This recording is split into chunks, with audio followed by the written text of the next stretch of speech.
जिस आदमी की गारंटी का कोई मतलब ही नहीं है वो 10 साल बाद गारंटी दे रहा है। रिपोर्ट कार्ड दिखाइए साहब, आज आम जनता रिपोर्ट कार्ड देखना चाहती है।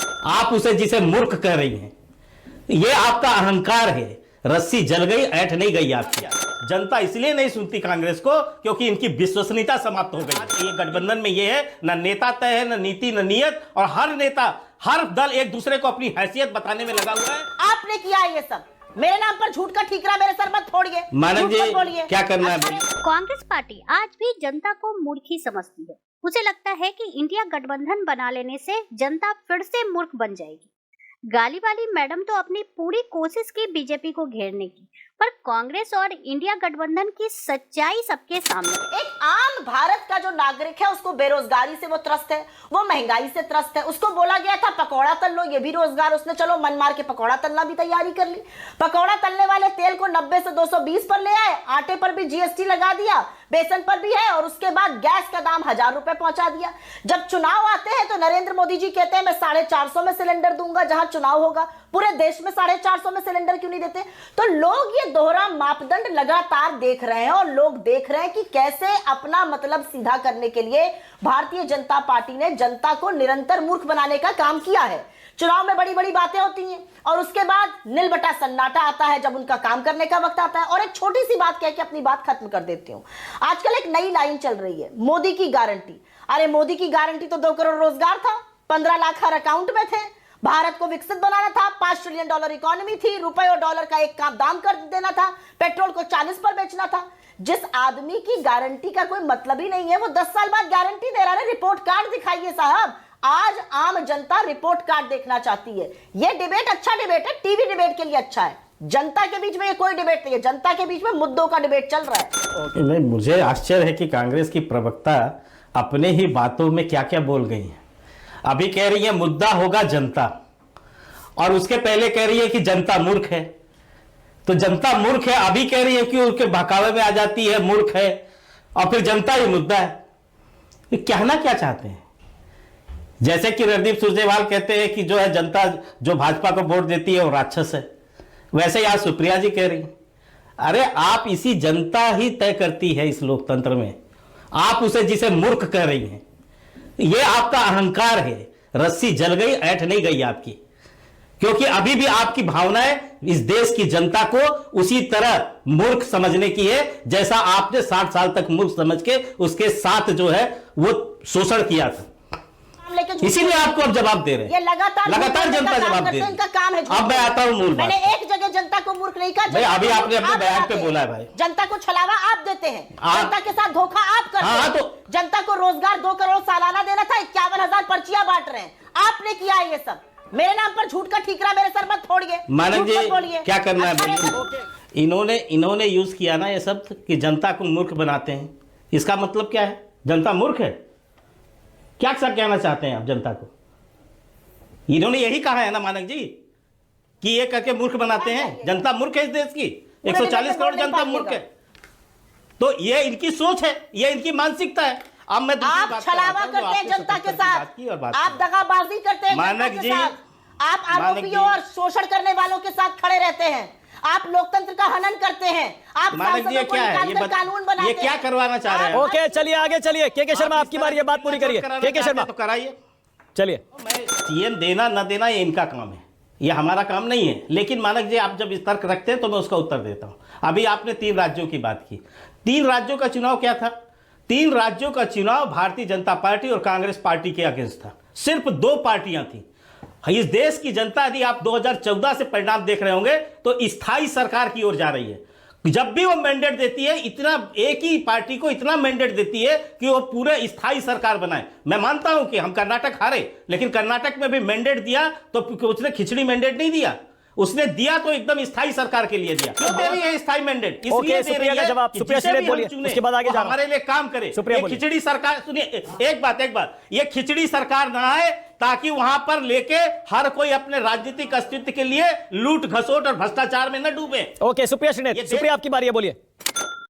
इतनी स्थायी और इतनी प्रचंड बहुमत की सरकार थी जहां पर 2:30 बजे रात को बेटियों को जलाना पड़ गया। इतनी प्रचंड बहुमत की सरकार थी कि 45 साल में सबसे ऊपर बेरोजगारी हो गई। इतनी प्रचंड बहुमत की सरकार थी कि आग लग गई सब्जियों के दाम में और सरकार ने पलट के कहा हम तो लहसुन प्याज नहीं खाते। इतनी प्रचंड बहुमत की सरकार थी कि देश की होनहार बेटियां सड़कों पर बूटों के तले रौंदी जाती रहीं और आरोपी सदन में गोदी में बैठा रहा। इतनी प्रचंड बहुमत की सरकार थी कि 150 सांसदों को निलंबित करके कानून बनाने चले। अरे क्या कर लिया आपकी प्रचंड बहुमत की सरकार ने?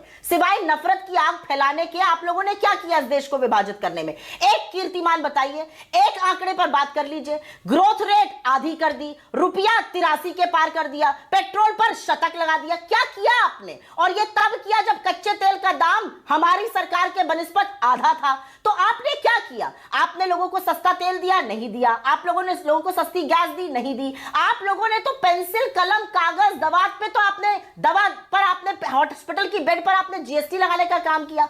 आपकी सरकार ने तो दही और आटे तक पर जीएसटी लगा ली। आपकी जो सूट बूट की सरकार है वो सिर्फ और सिर्फ 2 लोगों का काम करती रही और 83% इस देश की आबादी की आय कम होती गई। लेकिन उसके बारे में आपको कोई फर्क नहीं पड़ता है। तो चुनाव में तो जीत हार लगी रहती है। अगर इतना काम कर लिया तो हिमाचल क्यों हारे? इतना काम किया था कर्नाटका क्यों हारे? इतना काम किया था तेलंगाना क्यों हारे? आप अभी यहां पर एक सी वोटर सर्वे का जिक्र कर रहे थे।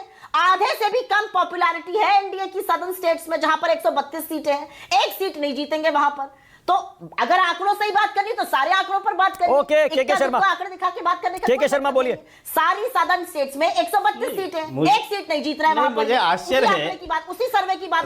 देखिए मानक जी, हाँ बोलिए बोलिए। नहीं मानक जी, मुझे एक बात समझ। देखिए मैं तो प्रवक्ता हूँ, भविष्यवक्ता। मैं भविष्यवक्ता तो हूँ नहीं कि जो मैं गांव की यहाँ पर जो है वो दक्षिण में ये नहीं खुलेगा। दक्षिण में भी आज जो है, मैं उत्तर दक्षिण नहीं करना चाहता, ये विभाजन की नीति कांग्रेस की है, पर आज भी आप यदि निकाल के रिकॉर्ड देखें तो दक्षिण में भारतीय जनता पार्टी सबसे बड़ी पार्टी है। सबसे ज्यादा सांसद भारतीय जनता पार्टी के हैं, इसके बाद कांग्रेस आती है। तो ये अभी भी हमसे बहुत पीछे हैं। इनको दक्षिण में भी समझना पड़ेगा और आने वाले चुनाव में भी देखेंगे ये कि हम वहां और बड़े रूप से उभर के आएंगे। कर्नाटक में ही हमारे पास 26 सांसद है और उसके बाद जो है आप तेलंगाना के सांसद हमारे जोड़िए। तो मैं इसलिए कहूं कि ये ना करें। लेकिन अभी इन्होंने जो 2-3 बात कहा, ये ठीक है, आपने पूछा ही इनसे कि मैं भी 4 राज्यों, इसके 3 राज्यों के चुनाव में आप चिल्ला के खूब प्रेस कॉन्फ्रेंस किया इन्होंने, जा के खूब जो है प्याज की माला पहन के प्रेस कॉन्फ्रेंस में बैठे। हुआ क्या? जनता इसलिए नहीं सुनती कांग्रेस को क्योंकि इनकी विश्वसनीयता समाप्त हो गई है।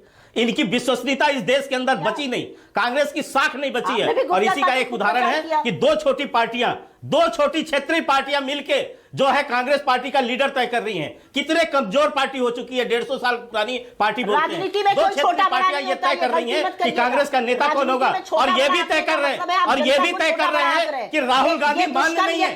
राहुल गांधी ये पाप करते हैं। मुझे अपनी बात पूरी करने दीजिए। मैं इतना ही कहना चाहता हूं कि 2 छोटी पार्टियां, जो क्षेत्रीय पार्टियां, मैं उसकी बात नहीं कर रहा, 2 क्षेत्रीय पार्टियां ये तय कर रही हैं कि राहुल गांधी हमें मान्य नहीं।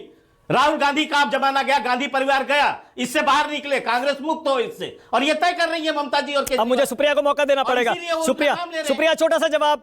राहुल गांधी को किनारे लगाने के लिए 2 पार्टियां तैयार। यही विक्षिप्त सोच है इनकी, किसी क्षेत्रीय दल को छोटा आंक देना। अरे 38 लोग का कुनबा तो आपने भी जोड़ा है, 22 का एक भी सांसद नहीं है।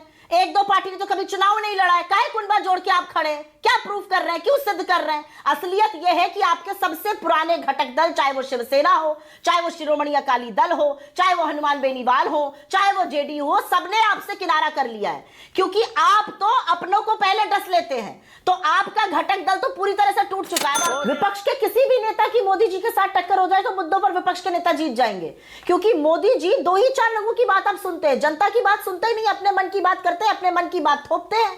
मोदी जी 2-4 उद्योगपतियों के लिए काम कर रहे हैं, मोदी जी कहां जनता की बात सुन रहे हैं? तो विपक्ष के किसी भी नेता की हो जाए, खड़गे जी का तो 50 साल का निर्वाचित करियर है। यहां पर 4% वोट शेयर के डिफरेंस की बात हो रही थी, जो आपने सी वोटर सर्वे को कहा, उस पर मैं जरा 2 शब्द बोलना चाहती हूं।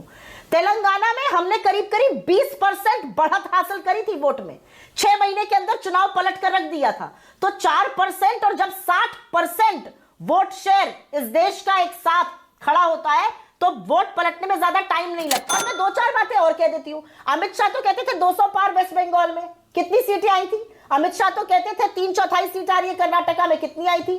अमित शाह तो कहते थे 2/3 बहुमत आ रहा है हिमाचल में, कितना आया था? वो तो तेलंगाना में भी पार करा रहे थे। 3/4 बहुमत ऑन रिकॉर्ड का है, कितना आया था। तो बड़ी बड़ी बातें तो वो करेंगे, लेकिन सीटें कहां से आएंगी? सीटें तो उतनी ही हैं जितने पर लड़ेंगे। और मानक जी, मैं आपके प्रश्न का बहुत उत्तर दूंगा पूरी तरह से। बस इतना आपसे कहूंगा कि कांग्रेस की प्रवक्ता को बीच में बोलने से रोक दीजिए। अब वो सुनने की वो करें, मैं जवाब देता हूँ।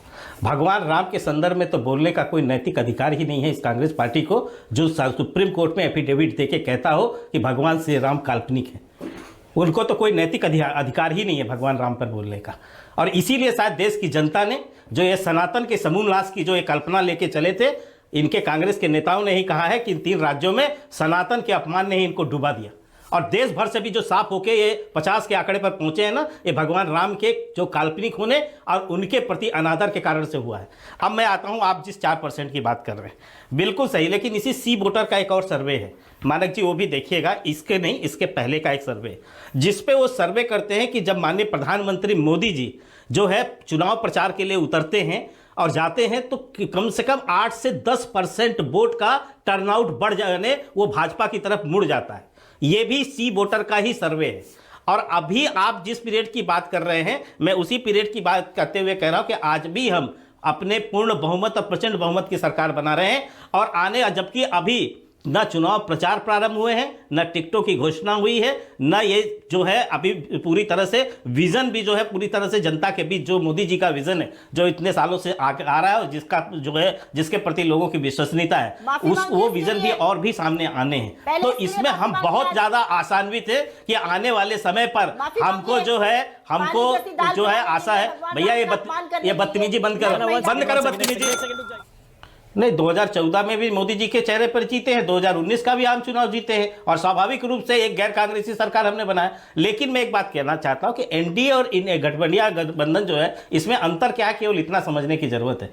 सर मानक जी, हमारा नेता तय है, हमारी नीति गरीब कल्याण योजना और तमाम के योजनाएं जो देश के अंदर चल रही हैं वो नीतियां भी स्पष्ट हैं, हमारी नीयत भी स्पष्ट है कि हम अपनी गारंटी पूरी करते हैं। और कांग्रेस के अंदर आज ये गठबंधन में ये है, न नेता तय है, न नीति, न नीयत, और हर नेता हर दल एक दूसरे को अपनी हैसियत बताने में लगा हुआ है कि हमारी हैसियत ये है, हमारी हैसियत 10 सेकंड और हमारे एनडीए गठबंधन टाइम खत्म हो रहा है। सुप्रिया 10 सेकंड। जिस देश को मैं और मुझे लगता है बीजेपी के प्रवक्ता भी अपनी मां कहते हैं, जिसको हम भारत, सरजमी, वतन, इंडिया कहते हैं, उसका नाम विद्रूप करने वालों को यह देश सबक सिखाएगा। आज लिख कर ले लीजिए आप मुझसे। अपनी मां का नाम विद्रूप करना पाप है और यह पाप लगातार भाजपाई कर रहे हैं। और कीजिए इस पाप को, यह देश देखे तो आपका अंग्रेजों की गुलामी अभी तक नहीं गई आपके अंदर। जो भी देश में महंगाई है, जो भी बेरोजगारी है, ये कांग्रेस की देन है।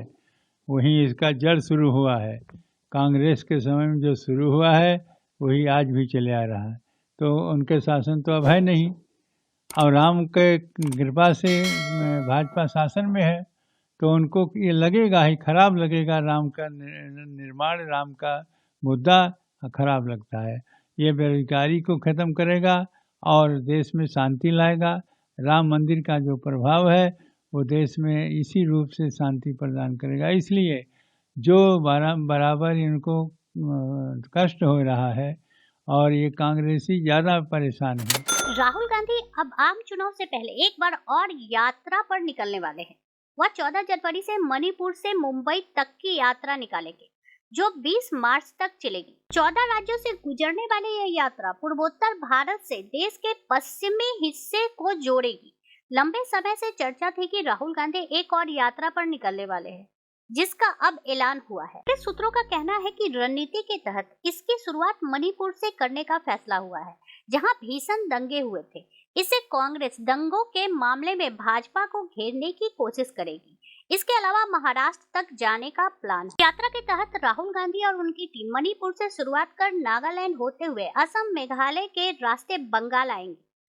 फिर बिहार, झारखंड, उड़ीसा, छत्तीसगढ़, यूपी, एमपी का रूट बनेगा। यही नहीं, मध्य प्रदेश से निकलकर यात्रा राजस्थान, गुजरात और महाराष्ट्र जाएगी। इस तरह से पूर्वोत्तर भारत से निकली यात्रा मध्य उत्तर भारत से होते हुए पश्चिमी राज्यों तक जाएगी। इससे पहले पार्टी ने अरुणाचल प्रदेश से गुजरात के पोरबंदर तक का प्लान बनाया था, लेकिन गुजरात में हुई हिंसा के बाद योजना बदल दी गई।